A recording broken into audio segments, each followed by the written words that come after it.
नमस्कार विद्यार्थी मित्रांनो, परत एकदा आपल्या या यूट्यूब चॅनलवरती पुनश्च एकदा आपलं हार्दिक स्वागत आहे. आपण जे इतिहासाचे व्हिडिओ जे आपण बनवतोय,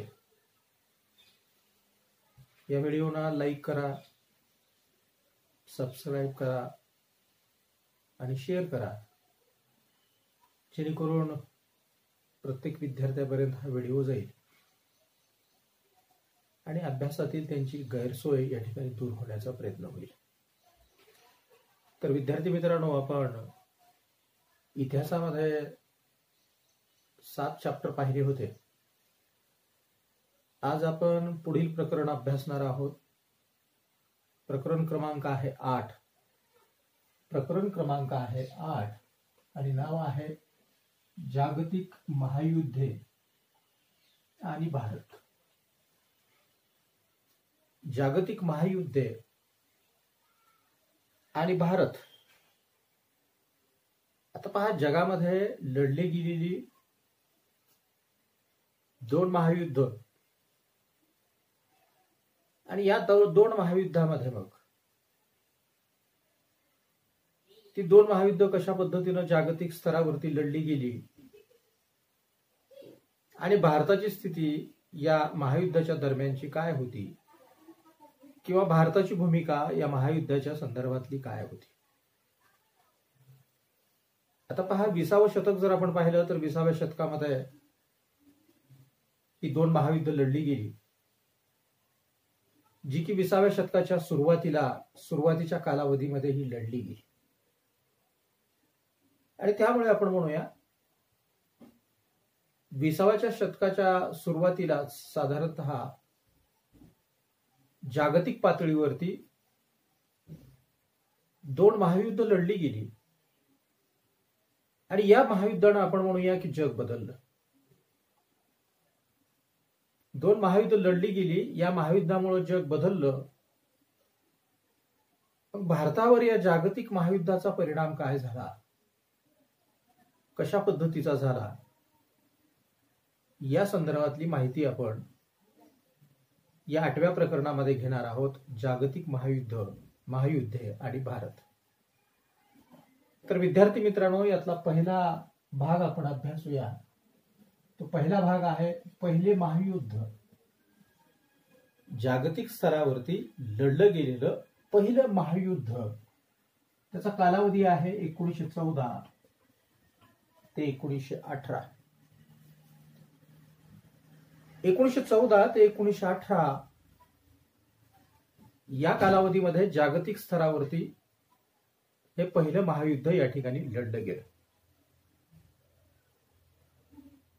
आता हे जे महायुद्ध जागतिक स्तरावरती पहिलं लढलं गेलं, याची युद्धभूमी जर आपण पाहिली तर याची युद्धभूमी होती युरोप खंड. युरोप खंडामध्ये हे युद्ध लढलं गेलं. एकंदरीत हे पहिलं महायुद्ध आणि ते का लढलं गेलं हा जर भाग आपण पाहिला तर या कालावधीमध्ये आपण म्हणूया युरोप खंडामधील राष्ट्रांमध्ये मोठ्या प्रमाणात साम्राज्य विस्तार करण्यासाठी सत्ता स्पर्धा या ठिकाणी लागली होती. युरोपियन राष्ट्रांमध्ये मोठी चढाओढ, मोठी स्पर्धा या ठिकाणी निर्माण झालेली होती. खऱ्या अर्थानं आपण म्हणूया साम्राज्य विस्ताराच्या साठी युरोप खंडातील राष्ट्रांमध्ये निर्माण झालेली जी सत्ता स्पर्धा आहे, साम्राज्य विस्ताराची जी स्पर्धा आहे, त्यामधूनच आपण म्हणूया की जागतिक स्तरावरचं हे पहिलं महायुद्ध या ठिकाणी लढलं गेलं. मग असं हे जे जागतिक स्तरावरती लढलं गेलेलं पहिलं महायुद्ध जे आहे, या महायुद्धाची मग कारणे काय आहेत, मुद्दा विद्यार्थी मित्रांनो आपण घेतोय पहिल्या महायुद्धाची कारणे. पहिलं महायुद्ध ज्याचा की कालावधी आपण 1914 ते 1918 असा सांगितला. मग या महायुद्धाची कारणे कोणती आहेत, कुठल्या कारणामुळं जागतिक स्तरावरती हे पहिलं महायुद्ध या ठिकाणी हाती घेण्यात आलं?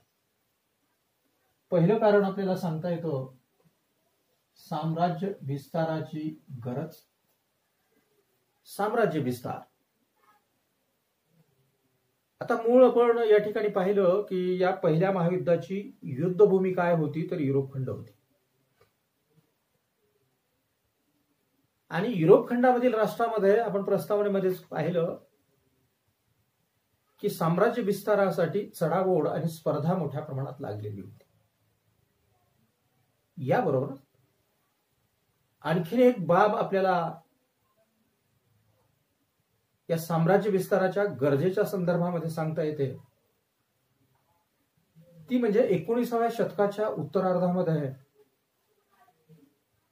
औद्योगिक क्षेत्रामध्ये 19व्या शतकाच्या उत्तरार्धामध्ये औद्योगिक क्षेत्रामध्ये नवनवीन स्वरूपाचे शोध या ठिकाणी लागत होते. औद्योगिक क्षेत्र आणि त्यामध्ये नवनवीन स्वरूपाचे शोध या ठिकाणी लागत होते. उत्पादनासाठी मानव वेगवेगळ्या प्रकारच्या यंत्राचा आणि तंत्राचा वापर या ठिकाणी करत होता. म्हणजे या कालावधीमध्ये मोठ्या प्रमाणात यांत्रिकीकरण आलं. या कालावधीमध्ये मोठ्या प्रमाणात आधुनिक स्वरूपाच्या तांत्रिक बाबी या ठिकाणी आल्या. म्हणजे यांत्रिकीकरण आलं, यंत्राचा वापर मोठ्या प्रमाणात आला, तंत्राचा वापर या ठिकाणी मोठ्या प्रमाणात आला. आणि यामधून या कालावधीमध्ये या युरोप खंडामध्ये मोठ्या प्रमाणात औद्योगिकरण झालं. कारखानदारीचा विकास मोठ्या प्रमाणात झाला. मोठमोठे उद्योगधंदे या ठिकाणी निर्माण झाले. हे जे उद्योगधंदे निर्माण झाले, ही जी कारखानदारी या ठिकाणी निर्माण झाली, या उद्योगधंद्यासाठी आणि या कारखानदारीसाठी या युरोप खंडामधील राष्ट्रांना मोठ्या प्रमाणात कच्च्या मालाची आवश्यकता भासायला लागली. आता उदाहरण आपण पाहूया. उदाहरण आपण म्हणूया की कापड गिरणी आहे. कारण की औद्योगिक क्रांती सुरुवातीला कुठल्या उद्योगात झाली, तर ती कापड उद्योगामध्ये झाली होती. मग असे कापड उद्योग मोठ्या प्रमाणात सुरू झाले. मग या कापड उद्योगासाठी काय लागतं, कच्चा माल काय लागतो, रॉ मटेरियल काय लागतं, तर त्यासाठी रॉ मटेरियल कच्चा माल कापूस लागतो. कापूस असल्याशिवाय आपण कपड्याची निर्मिती करू शकत नाही. म्हणजे ही जी कारखानदारी निर्माण झाली, हे जे उद्योगधंदे या ठिकाणी निर्माण झाले, नवनवीन स्वरूपाच्या तंत्रज्ञानाचा अवलंब करून, यासाठी मोठ्या प्रमाणात यांना कच्चा माल लागायला लागला. म्हणजे पहिली बाब आपल्याला सांगता येते की यांना कच्च्या मालाची मोठ्या प्रमाणात आवश्यकता होती, गरज होती. कच्चा माल यांना हवा होता. आता कच्चा माल यांना हवा होता म्हणजे या कच्च्या मालाचं ते काय करत होते, तर पक्क्या मालामध्ये रूपांतर करत होते. कच्चा माल कापूस न्यायचा आणि त्यापासून पक्का माल कापड तयार करायचा. म्हणजे कच्च्या मालाची नितांत स्वरूपाची गरज मोठ्या प्रमाणात या युरोप खंडातील राष्ट्रांना भासायला लागली. आणि असा हा कच्चा माल कारखान्यामध्ये नेऊन त्याचं रूपांतर पक्क्या मालामध्ये हे करायला लागले. म्हणजे एकतर यांना प्रदेश कशासाठी आवश्यक होते, तर कच्च्या मालासाठी आवश्यक होते. दुसरा भाग, या कच्च्या मालाचं रूपांतर ते पक्क्या मालामध्ये करत होते. आणि हा जो भरमसाठ स्वरूपामध्ये उत्पादित झालेला जो पक्का माल आहे, हा पक्का माल खपवण्यासाठी त्यांना बाजारपेठांची नितांत गरज होती. म्हणजे या ठिकाणच्या राष्ट्रांना साम्राज्य विस्तार दोन कारणासाठी हवा होता. एक म्हणजे कच्च्या मालाची उपलब्धता व्हावी आणि दुसरं म्हणजे निर्माण केले गेलेल्या पक्का मालाला हक्काची बाजारपेठ या ठिकाणी प्राप्त व्हावी. यासाठी आपण म्हणूया बाजारपेठ मिळवणं, कच्चा माल मिळवणं, यासाठी युरोप खंडामधील साम्राज्यवादी राष्ट्रांमध्ये नवनवीन भाग, नवनवीन प्रदेश ताब्यामध्ये घेण्याची गरज यांना भासायला लागली. आणि यामधून या युरोप खंडामधील राष्ट्रांमध्ये साम्राज्य विस्ताराची स्पर्धा निर्माण झाली. जास्तीत जास्त प्रदेश जर आपल्या ताब्यामध्ये आले तर यामधून कच्चा मालही मोठ्या प्रमाणात आपल्याला उपलब्ध होईल आणि या कच्च्या मालावरती प्रक्रिया करून आपण जो पक्का माल निर्माण केलेला आहे हा पक्का माल खपवण्यासाठी हक्काची बाजारपेठ सुद्धा आपल्याला प्राप्त होईल. आणि यासाठी मग युरोप खंडातील राष्ट्रामध्ये आपण म्हणूया की मोठ्या प्रमाणात साम्राज्य विस्तार आणि साम्राज्य विस्ताराची गरज निर्माण झाली आणि यामधूनही आपण म्हणूया हे राष्ट्र मोठ्या प्रमाणात या ठिकाणी साम्राज्य विस्तार करायला लागले. दुसरं कारण आपल्याला सांगता येतं शस्त्रास्त्रात झालेली वाढ. शस्त्रास्त्रातली वाढ. आता पहा, युरोप आणि युरोप खंडामध्ये असलेले देश यांना याची जाणीव झाली होती की आता कधी युद्धाचा प्रसंग निर्माण होईल ते सांगता येत नाही. कारण की युरोपमध्ये जे काही देश आहेत यांच्यामध्ये मोठ्या प्रमाणात सत्ता स्पर्धा या ठिकाणी निर्माण झालेली होती. बाजारपेठेवर ताबा यांना मोठ्या प्रमाणात या ठिकाणी मिळवायचा होता. नवनवीन प्रदेश यांना काबीज करायचे होते. नवनवीन प्रदेशावरती आपली अधिसत्ता यांना निर्माण करावायची होती. आणि त्यामुळे काय घडायला लागलं तर पुष्कळ वेळा युरोप खंडातील या देशामध्ये युद्ध व्हायला लागले. उदाहरण जर आपण भारतामध्ये पाहिलं तर फ्रेंच आणि ब्रिटिश यांच्यामध्ये भारतामध्ये युद्ध झालेले होते या साम्राज्य विस्ताराच्या या सत्ता स्पर्धेमधूनच आपण म्हणूया.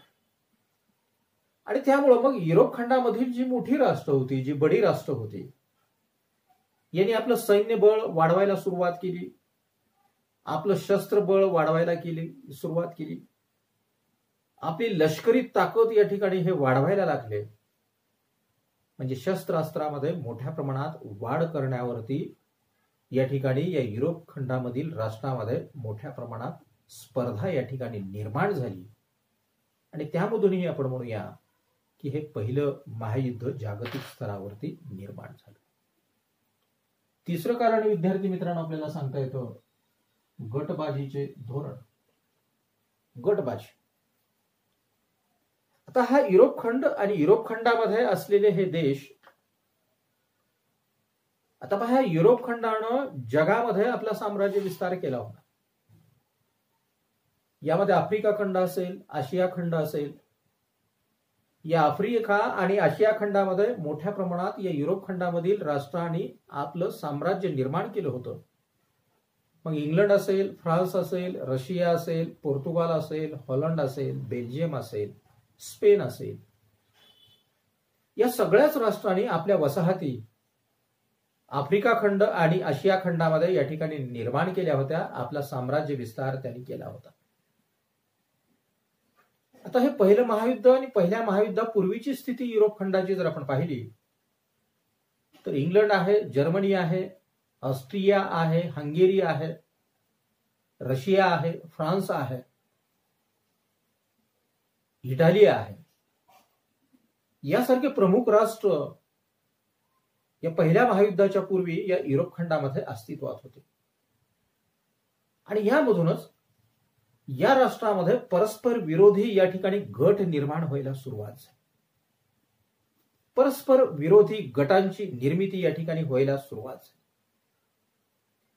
प्रत्येक राष्ट्र आपलं सैन्यबळ, आपलं नाविक दल आणि आपल्याकडे संहारक स्वरूपाची शस्त्रास्त्र कशी आपल्याकडे प्राप्त होतील या दृष्टिकोनातून युरोप खंडातला हा प्रत्येक देश आपण म्हणून हा प्रयत्न करायला लागला. म्हणजे मोठ्या प्रमाणात स्पर्धा या ठिकाणी निर्माण झाली आणि त्यामधूनच सैन्याचं आधुनिकीकरण करणं, आपलं सैन्यबळ वाढवणं, आपलं नाविक दल वाढवणं, आधुनिक दृष्टिकोनातून हे सैन्य सशस्त्र स्वरूपाचं करणं, जास्तीत जास्त संहारक स्वरूपाची शस्त्रास्त्र आपल्या लष्करामध्ये समाविष्ट करणं, या बाबी मोठ्या प्रमाणात या युरोप खंडामधील राष्ट्र या ठिकाणी करायला लागले. आणि त्यामधूनच युरोप खंडामध्ये युद्धजन्य स्वरूपाची परिस्थिती या ठिकाणी निर्माण झाली. आणि ही जी युद्धजन्य स्वरूपाची परिस्थिती युरोप खंडामध्ये निर्माण झाली त्यामधूनही या युरोप खंडामध्ये आपण म्हणूया हे पहिलं महायुद्ध लढलं गेलं. त्यानंतर विद्यार्थी मित्रांनो तात्कालिक कारण आपल्याला सांगता येतं. 1914ला हे जे पहिलं जागतिक स्तरावरचं महायुद्ध या ठिकाणी घडलं, त्याला तात्कालिक कारण कुठलं कारणीभूत आहे, कुठल्या कारणामुळं युद्धाचा प्रस्फोट या ठिकाणी झाला, हे जर आपण पाहिलं तर यामध्ये आपल्याला सांगता येतं ऑस्ट्रियन राजपुत्र arch Duke Francis Ferdinand, arch Duke Francis Ferdinand हा कोण आहे तर ऑस्ट्रियाचा राजपुत्र आहे. हा राजपुत्र आणि त्याची पत्नी, काय घडलं तर यांची सर्बियामध्ये एका सर्बियन मातेफुरीनं हत्या केली, खून केला. म्हणजे ऑस्ट्रियाच्या राजकुमाराचा आणि त्याच्या पत्नीचा सर्बियामधील एका मातेफुरीनं या ठिकाणी खून केला. आणि ऑस्ट्रियाला वाटायला लागलं की यामध्ये सर्बियाचा हात आहे, सर्बियानंच आमच्या राजपुत्राचा या ठिकाणी खून केलेला आहे, हत्या केलेली, अशी खात्री ऑस्ट्रियाची या ठिकाणी झाली. आणि त्यामुळे या कारणामुळे राजपुत्राचा खून सर्बियामध्ये झाला, सर्बियानीच तो खून केला असं ऑस्ट्रियाचं मत झालं. आणि त्यामुळं ऑस्ट्रियानं सर्बिया विरोधी युद्धाची घोषणा केली, युद्ध पुकारलं. आता ऑस्ट्रिया आणि सर्बिया, ऑस्ट्रेलिया नाही, ऑस्ट्रेलिया खंड वेगळा, युरोप खंडामधील ऑस्ट्रिया नावाचा देश. आता ऑस्ट्रिया आणि सर्बिया या दोघांमध्ये या ठिकाणी युद्ध छेडलं. सर्बिया म्हणजे रशियाच्या शेजारचा भाग साधारण, आणि त्यामुळे सर्बियाच्या बाजूला या ठिकाणी रशिया उभा टाकला, सर्बियाच्या मदतीला या ठिकाणी रशिया आला. आता पहा, मूळ या ठिकाणी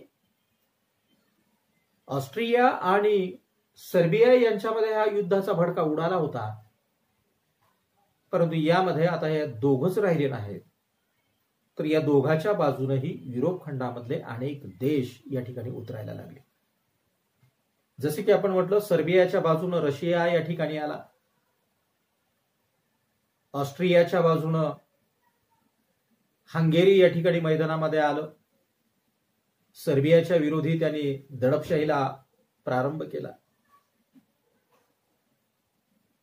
त्यानंतर जर्मनीनं सुद्धा ऑस्ट्रियाच्या बाजूनच या पहिल्या महायुद्धामध्ये प्रवेश केला. म्हणजे जर्मनी, रशिया यांनी ऑस्ट्रियाची बाजू या ठिकाणी घेतली,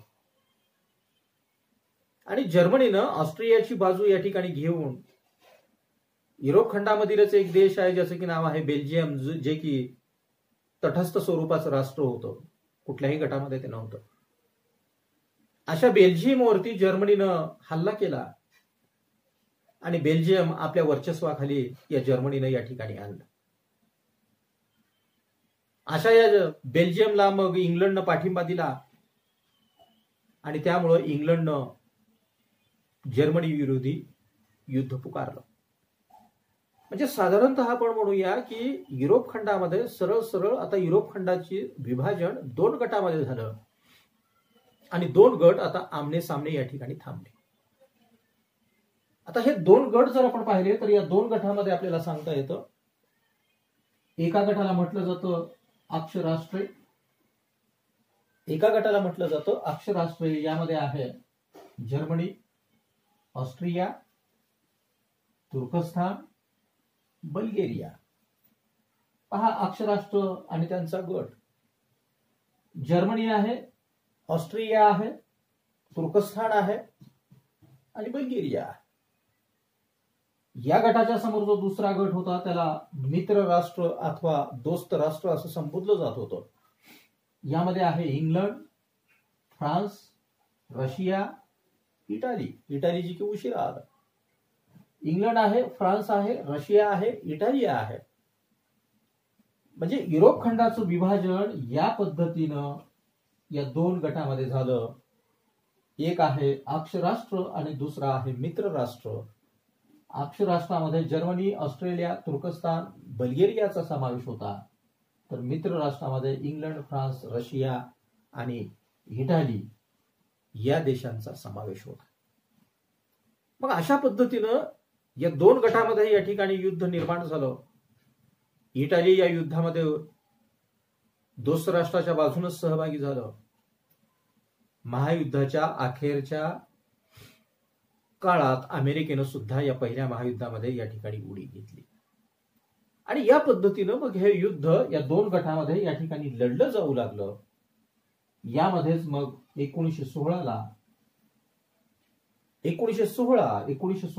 उत्तर समुद्रातील जेटलंड येथे जर्मनी आणि इंग्लंड यांच्यामध्ये नाविक युद्ध झालं. 1916 उत्तर समुद्रातील जेटलंड या ठिकाणी जर्मनी व इंग्लंड यांच्यामध्ये नाविक युद्ध झालं. आणि या युद्धामध्ये जर्मन आरमाराचा पूर्णपणे पराभव झाला. जर्मनीच्या आरमाराचा या ठिकाणी पूर्णपणे पराभव झाला. म्हणजेच आपण म्हणूया की या युद्धामध्ये जो अक्षराष्ट्राचा गट होता याचा पराभव झाला. जर्मनी असेल, ऑस्ट्रिया असेल, तुर्कस्तान असेल, बल्गेरिया असेल. जर्मनीचा पराभव झाला म्हणजे अक्षराष्ट्रांचा पराभव या ठिकाणी झाला. आणि यामधून मग ही जी पराभूत राष्ट्र होती यांच्यावरती 1918 ला व्हर्सायचा तह या ठिकाणी लादण्यात आला.